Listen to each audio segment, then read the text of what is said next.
Sir you are the custodian of this house. ఈ సభలో అందరి సభ్యులకు సమానమైన హక్కులు ఉంటాయి. మీరే మా హక్కుల్ని కాపాడాలి.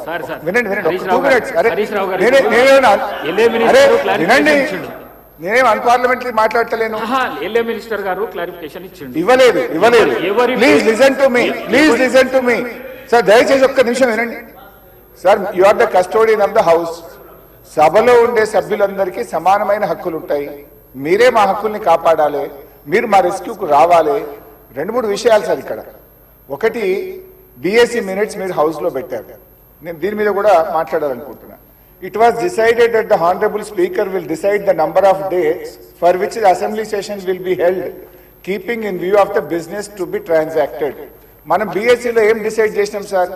7 రోజులు శాసనసభ నడుపుతామని, ఆ తర్వాత మళ్ళీ బిఎస్సి మీటింగ్ పెట్టి డిసైడ్ చేస్తామన్నారు.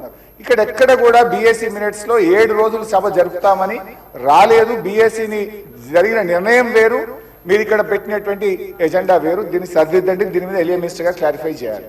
నంబర్ 2, సార్ మాకు బిజినెస్ మొన్న రాత్రి 3ంటికి వచ్చింది, ఉదయం 3ంటికి పంపారు. ఈ రోజు అసెంబ్లీలో ఏం బిజినెస్ ఉందనేది పొద్దున 2 గంటలకు వచ్చింది సార్. పొద్దున 2 గంటలకు వస్తే సభ్యులు ఎప్పుడు ప్రిపేర్ అవుతారు, ఎప్పుడు రాగలుగుతారు? Is it the way of functioning the assembly? దయచేసి ఎజెండాను 24 గంటల ముందు పంపడం ఒక పద్ధతి, సాంప్రదాయం. దాన్ని నేర్చుకోండి. నంబర్ 2. నంబర్ 3, అధ్యక్ష, ఇప్పుడు ప్రధాన ప్రతిపక్షం ఒక క్వశ్చన్ మీద ముఖ్యమంత్రి గారు లేచి మాట్లాడారు, సభానాయకుడు. ఓకే, దాని మీద మీరు ఇంకొక విపక్షానికి ఇచ్చి మాకు మైక్ ఇవ్వకపోవడము, మేము అడిగిన ప్రశ్నలకు ఒక్కదానికి క్లారిఫికేషన్ లేదు. ఇది పూర్తిగా ప్రధాన ప్రతిపక్షం గొంతు నొక్కడం కాదు సార్. మాకెందుకు ప్రొటెస్ట్ చేయడానికి మైక్ ఇయ్యరు? క్వశ్చన్ అవర్ లో ప్రొటెస్ట్ అనేటువంటిది ఆ పార్టీ యొక్క హక్కు సార్. సో అందువల్ల కైండ్లీ లీజన్, ఒక 2 నిమిషాలే ఇవ్వండి. Protest is our right, members right, rule book లో స్పష్టంగా ఉంది.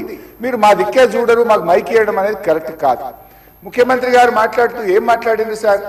ఇప్పుడు ఆయన మాటలు అసలు మూసి కంపు కంటే ముఖ్యమంత్రి గారి మాటల కంపు ఎక్కువ ఉన్నది సార్.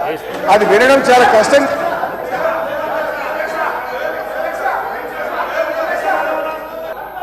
సార్, ముఖ్యమంత్రి అడ్డగోలు మాట్లాడితే మీరు ఆపరు.